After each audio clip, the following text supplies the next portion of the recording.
Hello everyone, my name is Ms. B. I am an instructor for Phase 1 at Tracy Adrian's Beauty College. Hi, I'm Miss Serena and I teach here in Modesto at North. Today we are going to be learning about infection control. And in infection control there are 3 levels to it. The first level will be sanitation, disinfection will be the next one, and then after that will be sterilization. Okay? First thing you need to know is how to actually make your disinfectant solution here. Okay? You want to get a container labeled disinfectant, or it might be labeled with your MSDS of the product that you're actually using. Okay, this is a leukocyde. This leukocyde is going to kill a bacteria within 10 minutes. Okay, it also kills viruses and other little things and microbes that you might have on your workstation or in your tools. It's important to properly clean your tools in order to make sure that your client is receiving a good service with clean tools, clean implements, a clean workstation.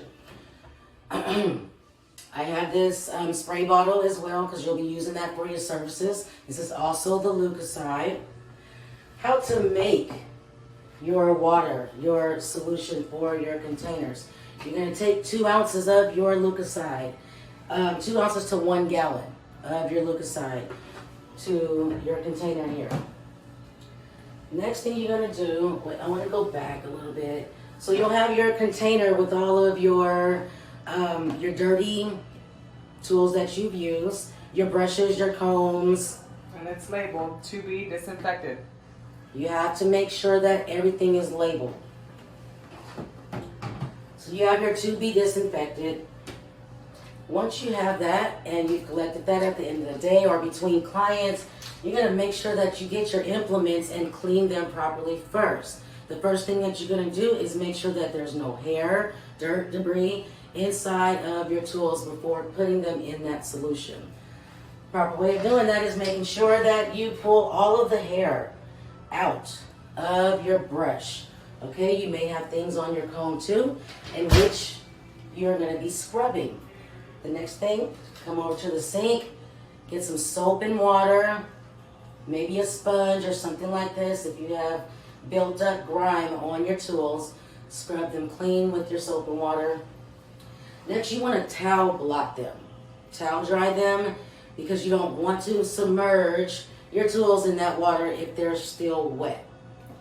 Yeah, because it's gonna dilute the solution. So make sure that you take out any excess water that is on your tools before you put them in there. Next, after you've done that, you are going to go ahead and put your tools and things inside of your disinfectant. This stays for 10 minutes. Other than that, there's no reason for it to stay longer than 10 minutes. It only takes 10 minutes to kill the bacteria and germs that are on your tools. Next, what you're going to do, you may glove up or you may just use your tongs. Me, myself, because I'm so allergic, I like to wear gloves, also use my tongs to remove my tools. Remove my tools. Okay? That's how you're going to properly remove your tools out of that solution. And then you want to rinse them off. Okay? Right after you bring it out, you rinse your tools off. You get them on a towel to dry and cover it. Once these are dry, you want to make sure that you put all of your tools in a clean container. Okay? And since that's done, I'm going to take my gloves off.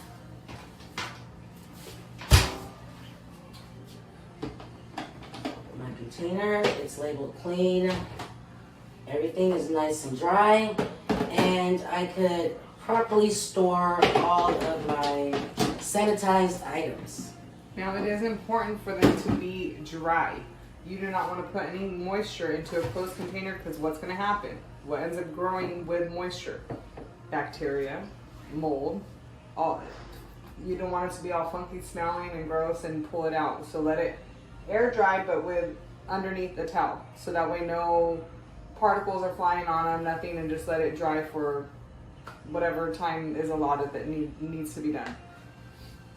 Also, another thing you're going to be doing is cleaning your tools, your other tools, like your shears and your clippers. You're going to use your Cool Care for this. This is on your tools for about 3 minutes. Okay. Now, why do we use Cool Care instead of immersing our tools inside of the water? Oh, because if you immerse in the tool inside some water, it's going to rust. And there goes your 300 pair of shears because you left them in there. Especially if you've invested some good money in a good pair of shears, you want to make sure that you are cleaning them properly. You can take off this screw right here if you have hair in between there. However, make sure that you are spraying this on a towel so that it's not on the floor because it will get slippery.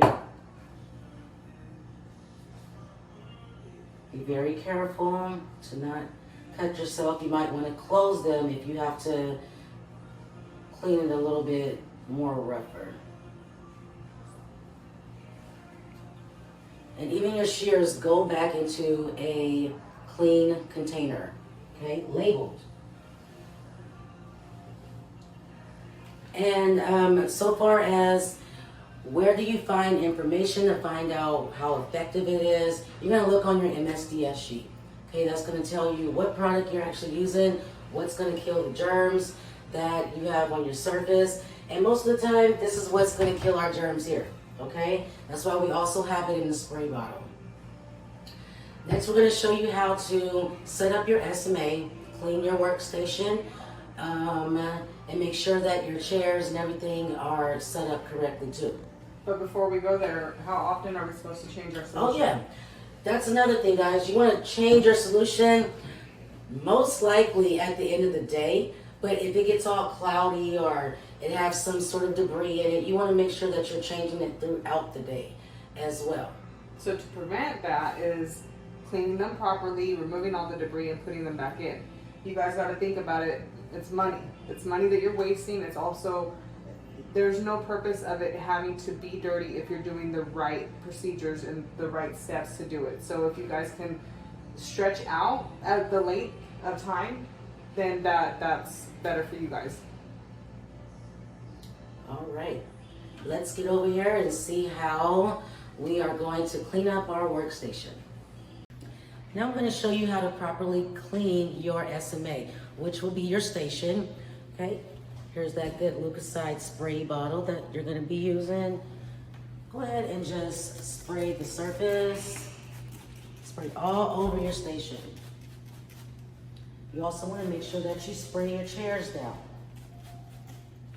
You may have to lift this up just to make sure that that's all clean as well.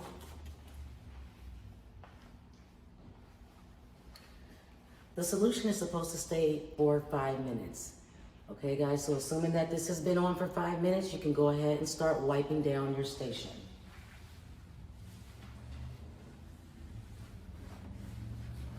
This will ensure that your client is not sitting on germs, that there's nothing being developed because you haven't wiped your station down.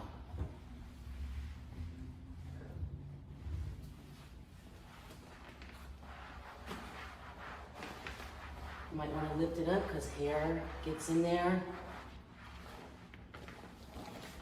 And of course, wipe off the back of the seat.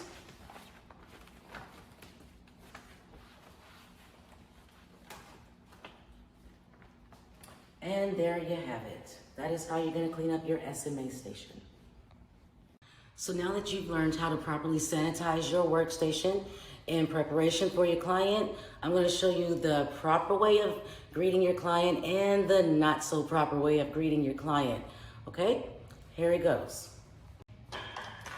Rashonda to the front desk.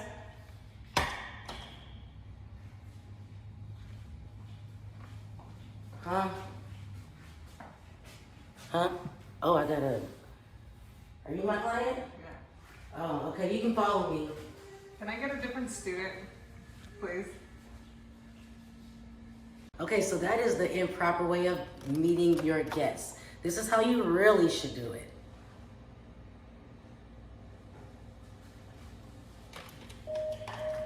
Rashonda to the front desk. Hello. Oh, hi. Hi. My name is Prashanda. I'll be your stylist today. Nice. I love that. Come on back. Okay, now that you've properly learned how to meet and greet your client, you can safely bring your client to your chair. It's all the way sanitized, and now it's time to work. Miss Sue is going to go over proper draping procedures. Okay? Hi, I'm Sue. I'm going to show you how to drape for a hair design. I'm going to sanitize my hands.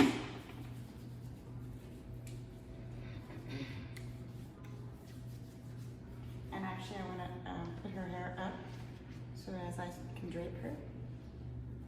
And I want to take the collar and put it down so the sonic strip can go on her neck.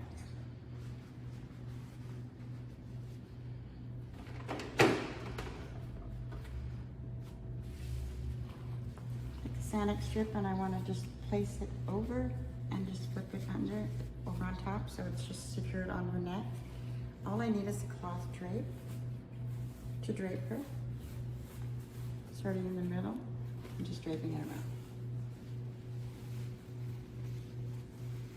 One of the reasons we use drapes, sonic strips and towels, is so that we can use this drape over and over and over again on different clients without having to wash it each and every time. And the sonic strip and the towel protects that. And there you go, how to drape for hair design. Okay, and we understand that you are at home and you're practicing while you're at home, and you may be having a doll head stand or you may have a tabletop stand. I'm going to show you how to drape your doll head while you're at home, okay?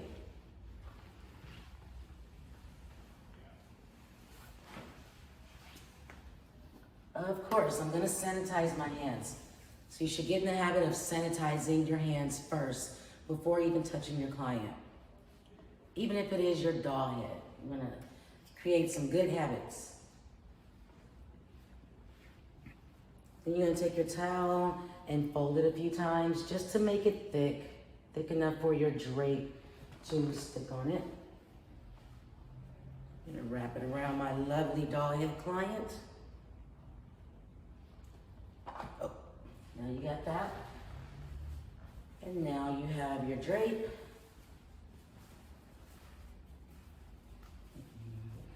Right in the middle. And around.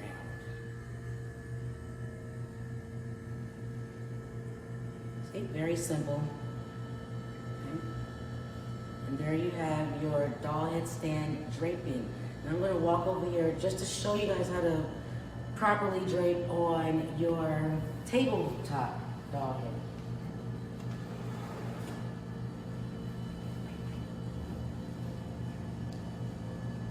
So you have this little tabletop doll head stand.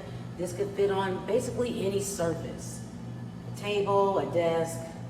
It does swivel around, okay? It's gonna be just like your other doll head. Fold it, make it a little bit thick. Wrap that. And tuck it. And in case you have one of these surfaces where your cape does not fit in the front, you can always just turn it around and put it on backwards. That'll make it work since we're at home practicing, right? And there you have it for your tabletop doll head stand.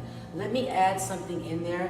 Make sure that you put a towel here so that you're not messing up the surface of the table. It also gives your stand a better grip once you have that towel right there, okay? We also want to add in with everything of all the disinfectants and all your products that are using to read your manufacturer labels. Things can change, and they can change ingredients, they can change the way of mixing it, so make sure that you read what's on your label and how to mix everything right. And the same thing of how long to leave it on for, and just follow the directions that are on there, okay?